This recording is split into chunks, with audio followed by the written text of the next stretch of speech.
It's beginning to look a lot like wood. Follow my every step. Take notes on how I crept. I'm about to go in depth. This is the way I greet my season. Here's my ghetto rep. Who are you? What Speaking Freedom does online is provide general information for the culture to use to advance and improve. What we do privately is help individualize it for your needs and benefits. Grow with us. We are kings, we are gods, but how you get them to believe it when they don't believe in anything? We're gonna save some lives in this lifetime. We haven't church in a while. Like God's doctor in the streets, the Holy Ghost used me to set them free. If love is the new religion, the hate is sinning, we stay winning. Just handling God's business, we ain't tripping. No bread to be dipping. Cause we're speaking freedom, giving you the answers to be free. We use the client to develop, to grow, and to bring out the best in themselves. We are simply a tool to help you learn how to make better decisions. Not just one decision, not just today, but for the rest of your life. Encouraging each person through each trial and tribulation. Work call. Yeah, man. Gotta go in here and dance, but I don't get tired. Speaking Freedom presents Good Head Group, providing advanced spiritual studies and personal developmental insight. Brought to you by Love Gang and Speaking Freedom. We look forward to helping you grow in all the areas of your life. We hope that you find all the information needed for your growth. God bless. Please listen to all disclaimers provided. If you are currently under physician's care, please maintain that relationship. This is not intended to stop your current treatment plan. If you need physician care, please seek out medical attention. Please note, all results are based on the individual's ability to adapt and adjust to any given environment and situation. We are not responsible for your results at Speaking Freedom. The life enhancement coaches at Speaking Freedom provide information to help you grow. You are responsible for maintaining that growth, taking on and then applying the information to your individual life as you deem needed and necessary. This may contain and explain explicit content. Please use parental discretion. For best results, you will need an open mind, the ability to research, and a balanced lifestyle. So earlier I did a video about committee approval being down on a personal decision. Now, when I say committee approval, it might just be one person, but that one person is vital in a big type of way as far as the overall makeup of how things work. Well, I don't want to say too important, but I do consider all suggestions, all input from the committee, even in personal decisions. Now, nobody can write my story, rewrite my story, or determine how I am going to do things in my life personally. However, again, I do consider all those things. Now, side note, once the Senate passes that marijuana law, I'm gonna be back here growing, and all of y'all can get that work from me. I got a big old yard, as you can see.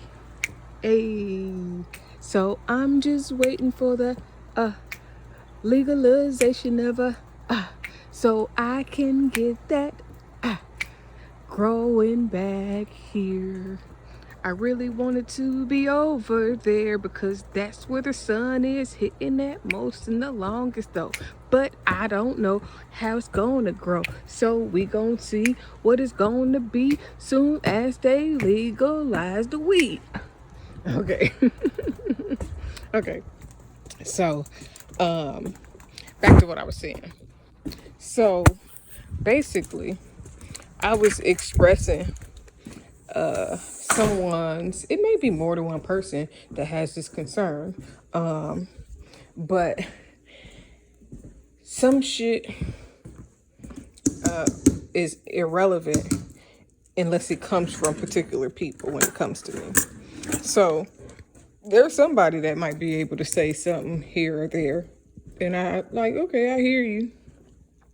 But when it comes from certain people, it means more. It's more of a valuable opinion because of the narrative in which I know this shit better not motherfucking start raining while I'm trying to be almost done cooking. So I'm gonna sit you down right here while I barbecue, while I sauce these things. So one of the things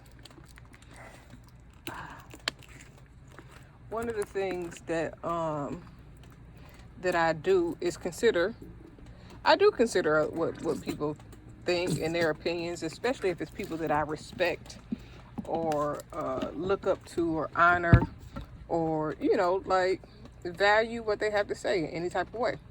So I think the person may be looking at the overall situation and be like, I don't know about this. This seems super toxic. And it might be.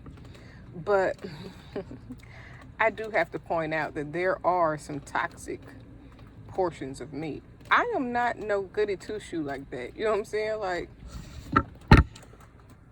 so certain, like, I'm not saying that I want a bad boy. And I'm not talking about Diddy or Diddy's variation of bad boy. But I do need somebody that can handle all of who I am. That can be a leader and take the leadership role and sometimes put me in my place, Like, I'm very comfortable with I'm about to lose some meat. No, I'm losing meat. The only thing I don't like about St. Louis ribs is that goddamn motherfucking meat falling out the motherfucking bone. The only thing I don't like about St. Louis ribs is that there ain't no arch in it. Like, them baby backs got that arch in the back so you can get up under it the way you need to grab it on the grill or whatever. But anyways, what I didn't address in the first video, I really talked about everything that affects the decision-making process. I also spoke a little bit about things that I've noticed and taken note of over the time span that has been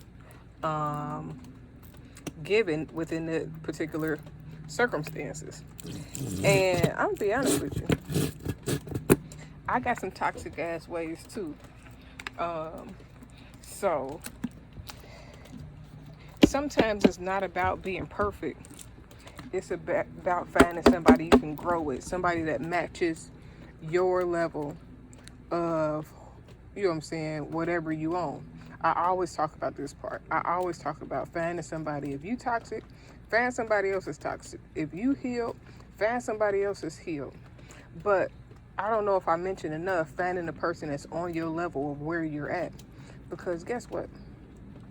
If I get with somebody that's as toxic or as healed or on the level that I'm on, even if nobody else gets it, understands it, or wants it for me, or think that that person is deserving of me, I know my flaws. I know the things that that influence, encourage, and affect my relationships. I know the part that attracted me to the person that I'm attracted to, on the level that I'm attracted to them. I know all of that. That is why I'm attracted to them, because I know this person. I don't want to say better than they know themselves, but considering the level of discernment that I got, I might. So, although, I get on here and people see perfect or perfection or this person that got it all together. I don't. I'm not. And I'm definitely okay with growing from where I'm at into where I desire to be, because I know that I have some still some things to work on within me that will not come out and be able to be worked on or worked out until, hold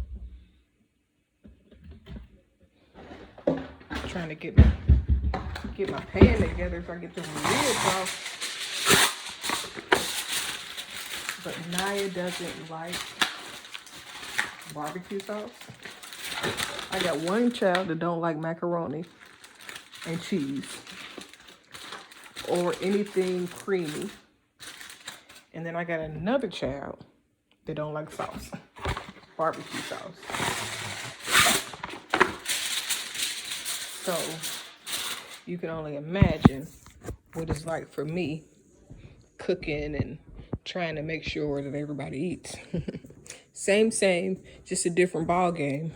But it still applies to even what I'm talking about, because it's just like with parenting. One of the biggest struggles for me with parenting, as far as just making sure that I'm raising my children with balance, is really teaching my children about cleaning up the house and after themselves. I hate to clean up after other people. Now, I don't mind straightening up, but to me, straightening up after somebody and cleaning up after somebody is two totally different things. It's one thing if you drop something here or there and, you know, just general daily type of cleaning habits, like, okay, you might sweep the floor on a regular basis.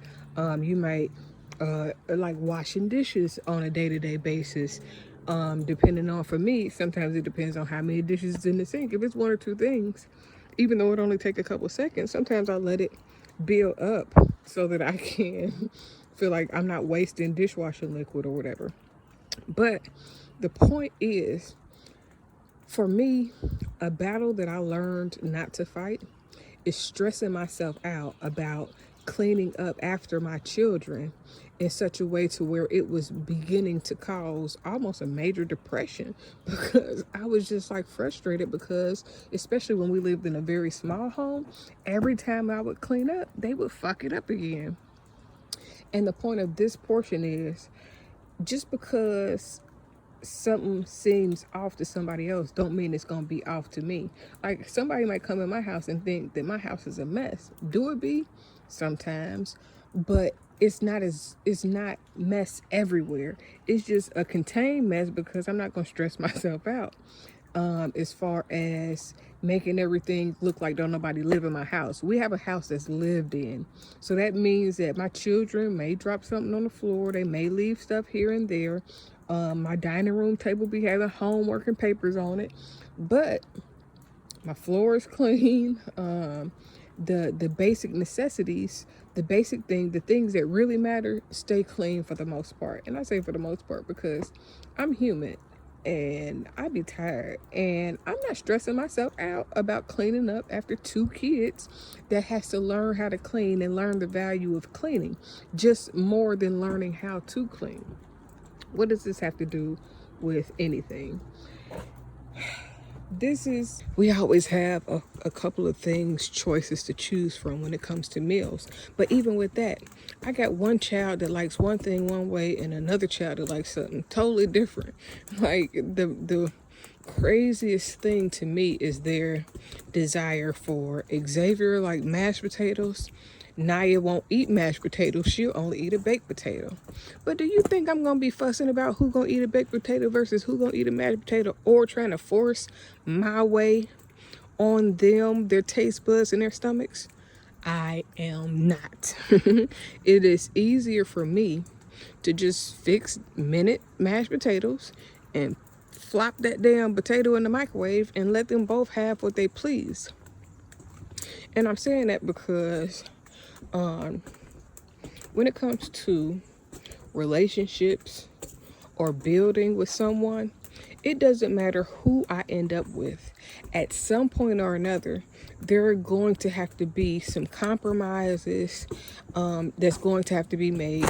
There are going to be some things that we have to work out amongst ourselves. There are going to be some ways that he's used to that he got to grow from, in, with, and through. And then there's going to be some things that I'm used to that I got to grow from, in, with, and through.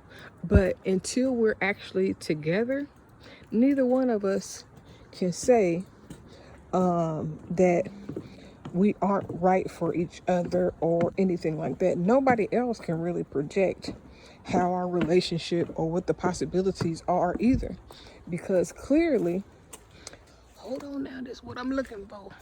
That's what I'm looking for. So yeah, I respect the person that made the suggestion, but I also, Lord, this shit.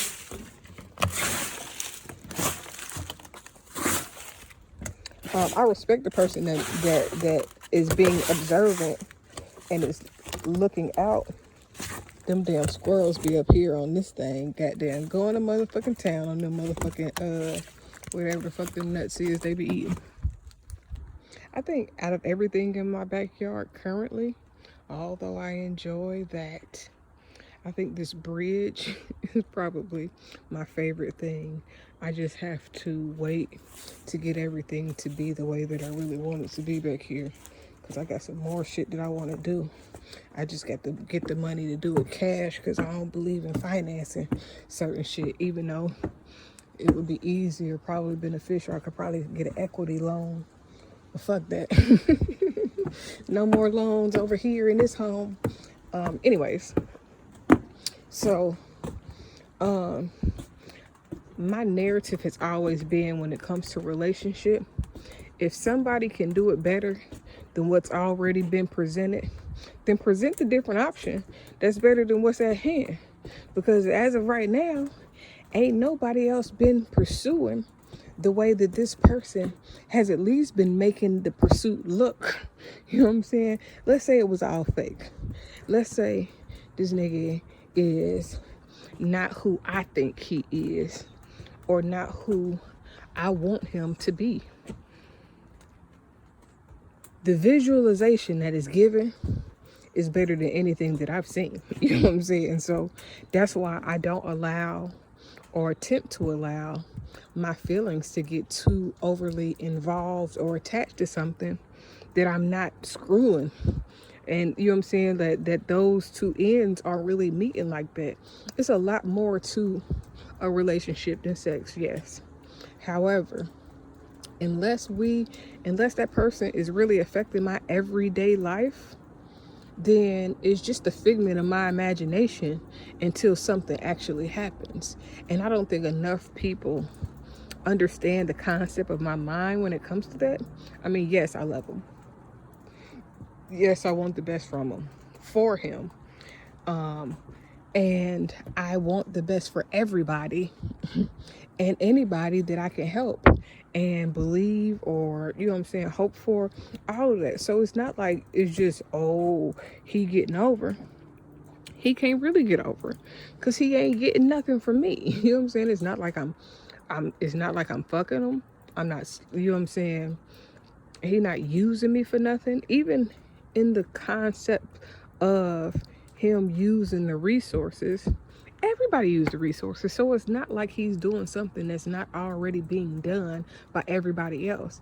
People just don't like that he might get some more exclusive access, or, you know what I'm saying, may get a little bit more favoritism than other people. But nobody else is putting in no type of effort to do, show, or be anything more than a leech. Like, if you are feeding off of me and I've never eaten off of you, you're a leech. I don't care how much money you got. You can be a millionaire, billionaire, whatever the thing that you are. If you are not helping me feed my family, if you're not feeding me, if you're not feeding into me, which nobody does, honestly, writing a song and using shit that I say, it doesn't feed me in any type of way. That shit feeds y'all. And although I appreciate the gesture of, you know what I'm saying, making my message be heard around the world, it doesn't do nothing for me if it's lining y'all pockets faithfully. You know what I'm saying? So I think that some people, and I could be wrong, I'm never saying that I'm not wrong, but I think that some people don't like the ideal that I've cut so many aspects of myself off to just everybody having access to versus you know, what it used to be. But it really ain't him, it's all me. I'm tired. I'm over it. I'm over a lot of shit. And he, kind of like I said earlier, my children are an excuse for me not to date. He is an excuse for me to kind of be like, okay, well, I can cut everybody off now. I can do what I really wanted to do anyways, because the way I wanted to handle what I got going on my plate, I wanted to handle it a certain way. Now, again, if me and him never ever actually make something happen, I wouldn't be mad at him, because I wanted to do everything that I'm doing. It was just encouraged by somebody that I could potentially wait on down the line. Maybe a year, maybe 6 months, maybe, you know what I'm saying, never could fuck. You know what I'm saying? Or have, not just fuck, but have and build a relationship with, create a family, create a tribe, and then surround ourselves with a whole bunch of people that can feed into our lives just as much as we feed into others. A lot of times people just don't like when they don't have the same access that they used to have. So even with him, he'll probably get upset once I post this, because he's trying to figure out who said what and who's acting like what. But that's neither here nor there. The point is, I got some fucked up ways about me too. I got some shit that I need to work on too. So don't look on the surface level and think I'm perfect in the sense of, oh, he's gonna do this or he's gonna do that. I'm just as goddamn toxic as he can be. But okay, that's enough about me. Bye. I decided long ago never to walk in anyone's shadow. If I fail, if I succeed, at least I live what I believe. No matter what they take from me, they can't take away my dignity. Because the greatest love of all inside of me is sexuality. Thank you for joining Speaking Freedom as we continue to assist you with your daily growth and intuitive wisdom. Loving is a lifestyle and we love to love. Inspiration is how we fuel faith. Please join us daily for your inspiration and motivation. We have the entire world to offer you at your fingertips. Your life enhancement coaching specialist. Thank you for choosing us to assist you in accomplishing your personal and professional goals. And have a beautiful day. In love, we trust. This is brought to you by Good Head Group, Love Gang, and Speaking Freedom. We thank God for you, and we love you.